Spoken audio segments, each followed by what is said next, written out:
સ્થાનિક સ્વરાજની ચૂંટણીમાં પ્રચાર પડઘમના હવે થોડાક ગણતરીના કલાકો જ બાકી છે, ત્યારબાદ પ્રચાર પડઘમ છે તે શાંત થઈ જશે। ત્યારે આજે થલતેજ વોર્ડ ખાતે લલકાર ન્યૂઝની ટીમ પહોંચી છે અને થલતેજ વોર્ડમાં ભાજપના જે ઉમેદવારો છે તેમની જોડે વાત કરીશું, જેમાંથી એક ઉમેદવાર છે હિતેશ બારોટ કે જે આગલી ટર્મમાં સ્ટેન્ડિંગ કમિટી ચેરમેન પણ રહી ચૂકેલા છે। ત્યારે હિતેશ બારોટ જોડે બી આપણે વાત કરીશું અને અલ્પેશભાઈ મકવાણા કે જે બીજા ઉમેદવાર છે તેમની જોડે બી વાત કરીશું કે આ વખતે તેમના સ્થાનિક વિસ્તારમાં જે પ્રજાના પ્રશ્નો છે તેને લઈને કઈ રીતે તે આગળ આવ્યા છે, કયા પ્રશ્નો છે કે જે હજી ઉકેલવાના બાકી છે, કેવી રીતે ઉકેલવામાં આવશે। હિતેશભાઈ જોડે આપણે વાત કરીશું। હિતેશભાઈ, બીજી ટર્મ છે કે જે આ વખતે તમે ચૂંટણી લડી રહ્યા છો સ્થાનિક સ્વરાજની, કયા કયા પ્રજાના પ્રશ્નો છે કે જે હજી ઉકેલવાના બાકી છે અને આ વખતે તેનું નિરાકરણ લાવવામાં આવશે? નમસ્કાર લલકાર ન્યૂઝના સૌ દર્શકોને। લલકાર ન્યૂઝની અંદર ભારતીય જનતા પાર્ટીના ઉમેદવાર તરીકે આજે આપના લોકો આવ્યા છો ને આપ બધાનો પહેલાં તો આભાર માનીશ કે પ્રજાની વચ્ચે આપનું ન્યૂઝ જશે અને પ્રજા મતદાનથી ઝડપથી સ્વીકૃતિ સ્વીકારી ભારતીય જનતા પાર્ટીના ઉમેદવારનો વિજય અપાવવા માટેનો પ્રયાસ કરીશું। ભારતીય જનતા પાર્ટીએ થલતેજ વોર્ડમાં મારી ઉમેદવારી કરાવી છે। હું ફરીવાર રિપીટ થયો છું, એ માટે ભારતીય જનતા પાર્ટીના શીર્ષક નેતૃત્વનો આભાર માનીશ। જે રીતે થલતેજ વોર્ડનો વિકાસ અમે થલતેજ વોર્ડની અંદર ગઈ ટર્મની અંદર 2084 કરોડથી વધારના કામો કર્યા છે અને પ્રજાની સમક્ષ એ પત્રિકા અને પોસ્ટર લઈને અમે નીકળ્યા છીએ અને પ્રજાને જે અમને આવકાર મળી રહ્યો છે એ આવકાર જોતા ભારતીય જનતા પાર્ટીનો દરેક કાર્યકર્તા દરેક ઘર સુધી પહોંચવાનો પ્રયાસ કરતો હોય છે ને આવકારને જે મળે છે આવકારનો સ્વીકાર કરી આવનાર એમનું ઋણ ચૂકવવા માટેનું અમારું કામ રહેશે। અમે આવનાર દિવસમાં થલતેજ વોર્ડમાં જે કંઈ કામ કરવાના છે એ ખૂબ મોટા પાયે છે। થલતેજ વોર્ડ સર્વશ્રેષ્ઠ વોર્ડ બને અને ગુજરાતના અને ભારતના ઇતિહાસમાં થલતેજ વોર્ડનું જે કામો છે એ આખા દેશની નજર થાય એવા કામો કર્યા છે અને કરવાના છે। આવનાર દિવસમાં ઓલિમ્પિક જ્યારે આવવાની તૈયારીઓ થઈ રહી છે, જ્યારે કોમનવેલ્થ ગેમ આવવાની છે, એને સાજે એવા કામ કરવાના। થલતેજ વોર્ડના નળ ગટર પાણીના પ્રશ્નો તો ઉકેલ્યા છે। થલતેજ વોર્ડની અંદર મેં 2084 કરોડની અંદર પહેલું કામ કર્યું છે કે જીવનની જરૂરિયાત પડે કે જીવનનો જન્મ થાય, જેને જન્મથી મરણ સુધીની વ્યવસ્થા કરવાની હતી એ આપણે કરી છે। પહેલું હેલ્થ સેન્ટર બનાવ્યું છે, 35 બેડની હોસ્પિટલ બનાવી છે, ત્યાંથી લઈને ચાલુ કરીએ તો 37થી વધુ આંગણવાડી બનાવી છે। દરેક વોર્ડની અંદર આવતી દરેક સ્કૂલો, મારા ત્યાં 8થી વધારે સ્કૂલો આવે છે।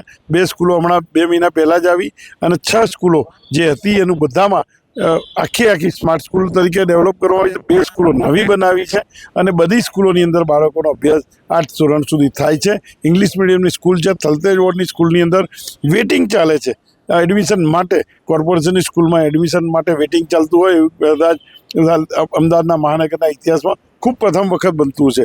આ વિસ્તારની અંદર 5થી વધારે ઓવરબ્રિજ બનાવ્યા છે, 2થી વધુ અંડરબ્રિજનું એક અંડરબ્રિજ ચાલુ થઈ ગયો છે સાયન્સ સિટી વાળો, આપ જોઈ શકો છો વાડજ અને સાયન્સ સિટી બ્રિજ ઉપર અને નીચે બંને જગ્યાએ બ્રિજ છે। ત્યાંથી આવીએ તો ઝાયડસ ચોકડી પર ઝાયડસની સામે આપણે સાયન્સ સિટી જવા માટેનો બ્રિજ બનાવ્યો છે। ત્યાંથી આગળ જઈએ તો હેબતપુર ગામને જોડતો બ્રિજ બનાવ્યો છે। ત્યાંથી આગળ જઈએ તો ડીપીએસ જોડે અંડરબ્રિજનું કામ ચાલી રહ્યું છે। ત્યાંની ડીપીએસની બાજુમાં ગુમા ગામ આવે છે, ત્યાં પણ બ્રિજ બનાવ્યો છે। જે વિસ્તારની અંદર સંપની પાણીની જરૂરિયાત હતી, ગુમા વિસ્તારની અંદર મારા વિસ્તારમાં આવતું બોપલના 17 જ બૂથ છે, 17 બૂથમાં 6 ઓવરહેડ ટાંકીથી પાણી સપ્લાય કરવાનું આપણે કામ કરી રહ્યા છીએ।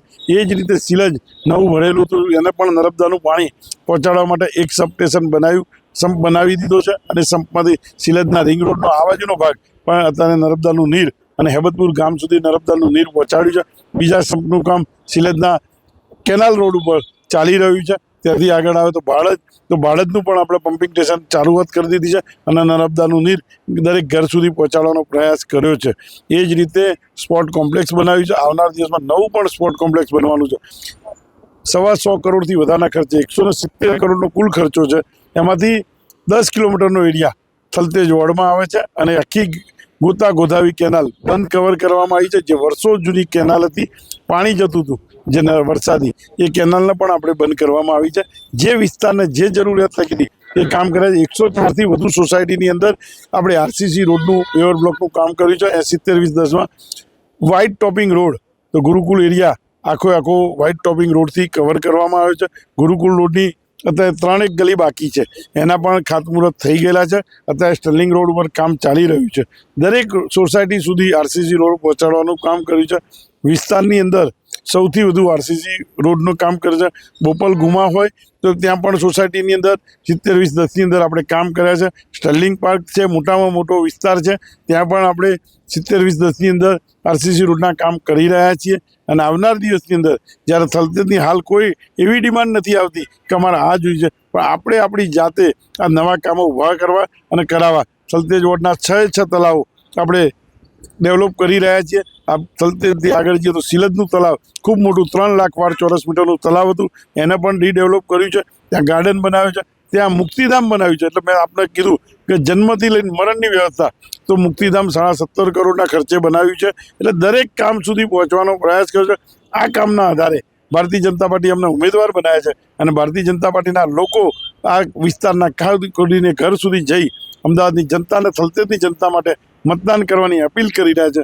અને મારા વાલા થલતેજના સૌ મતદારો જે રીતે અમારો પોષ વિસ્તાર ગણાય છે, પણ મતદાનની ટકાવારી ખૂબ વધારે ઊંચી લઈ જાય એ માટેની પ્રાર્થના છે. અને દરેક મતદારે 3 મત આપવાના છે અને અવશ્ય મતદાન કરે, ભારતીય જનતા પાર્ટીના ઉમેદવારોનો વિજય બનાવે એ જ અભ્યર્થના છે. હિતેશભાઈ, એક ગુરુકુલ વોર્ડની આપને વાત કરી, ગુરુકુલ રોડની આખી વાત થઈ. રોડ ત્યાં સરસ બનાવવામાં આવ્યા, પણ હજી ત્યાં ટ્રાફિકની સમસ્યા એટલી જોવા મળે છે. એટલા માટે કે ત્યાં આગળ જે દુકાનો છે ને ત્યાં દુકાનોમાં આવતા લોકો છે જે રોડ ઉપર બેફામ પાર્કિંગ કરીને જતા રહે છે. આજની આ સમસ્યા નથી, વર્ષો જૂની સમસ્યા છે. તેનું નિરાકરણ હવે કેવી રીતે લાવવામાં આવશે? કારણ કે ત્યાં બેફામ પાર્કિંગના કારણે ટ્રાફિક જામની સમસ્યા પણ એટલી સર્જાય છે. ઘણીવાર ત્યાં આગળ લાંબો ટ્રાફિક જામ સર્જાઈ જતો હોય છે. તો હવે તેને નિરાકરણ કરવા માટે શું કરશે? કારણ કે ત્યાં પાર્કિંગની કોઈ વ્યવસ્થા જોવા નથી મળતી. પાર્કિંગની વ્યવસ્થા જોવા નથી મળતી. તમારી વાત જો હું સમજું, ગુરુકુલ વિસ્તાર 1985થી ડેવલપ થયો છે. 82ની અંદર રોડ બનાવવાનું કામ શરૂ થયું હતું અને આજે વિસ્તાર જે સમયે લોકો સ્કૂટર લઈને આવતા હતા એની જગ્યાએ અમદાવાદનું જે રીતે વિકાસ થયો છે છેલ્લા 30 વર્ષની અંદર, એટલે વિકાસની સાથે સાથે પાર્કિંગની સમસ્યા હોય.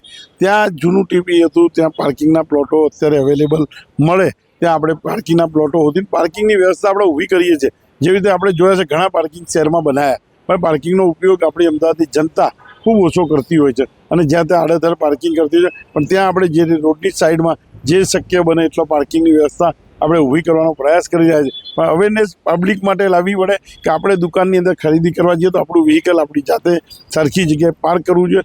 અથવા જે રીતે મેટ્રોનું કામ આપણે જોયું કે આખા રોડ ઉપર મેટ્રોનું કામ ચાલે છે, મેટ્રો સુપરફાસ્ટની જતી હોય છે, લોકો મેટ્રોના સ્ટેશન ઉપર પાર્કિંગ કરીને જતા રહે, ત્યાં પણ અગવડ થતી હોય છે. પણ એ પણ નિરાકરણ લાવવા માટે નજીકના પ્લોટોની આપણે માગણી કરી રહ્યા છીએ. ક્યાંય પણ પ્લોટ મળે તો ત્યાં ખુલ્લો પાર્કિંગ બનાવવાનો આશા રાખી છે અને ઝડપથી એનો નિકાલ આવે એવો પ્રયાસ કરીશું. બિલકુલ. અલ્પેશભાઈ મકવાણા આપણી સાથે છે, તેમની જોડે વાત કરીશું. અલ્પેશભાઈ, ઘણા બધા થલતેજ વિસ્તારમાં કામો કે જે હિતેશભાઈ દ્વારા કહેવામાં આવ્યું કે ઘણા કરવામાં આવેલા છે, પબ્લિકની કોઈ ડિમાન્ડ નથી. પણ આ વખતે જાણે ચૂંટણી પ્રચારમાં જઈ રહ્યા છો ત્યારે કયા મુદ્દાઓ સાથે જે જનતા છે તે જનતાની કઈ સમસ્યાઓ દૂર કરવાની વાત છે તે કરવામાં આવી રહી છે? નમસ્કાર. સૌથી પહેલાં તો એટલું જરૂર કહીશ કે અમે ડોર ટુ ડોર કેમ્પેન કરી રહ્યા છે અને અમારો પત્રિકા રાઉન્ડ ચાલતો હતો, એટલે અમને દરેક સોસાયટીમાં બહુ સારો પ્રતિસાદ મળ્યો છે. જનતાના કયા વગરના કામ ગણાયા સાહેબે, જનતાના કયા વગરના કામ ગણાયા છે. બાકી નાના મોટા જે કામ હશે એ આવતા આ 5 વર્ષમાં અમે પૂરા કરવાનો પ્રયાસ કરીશું. પણ એવા કયા કામ છે અલ્પેશભાઈ કે જે હજી આ 5 વર્ષમાં પૂરા કરવાનો પ્રયાસ કરવામાં આવશે કે જેથી કરીને આ થલતેજ વોર્ડની જે જનતા છે કે જેમને જે મુશ્કેલી પડી રહી હોય એ દૂર કરી શકાય?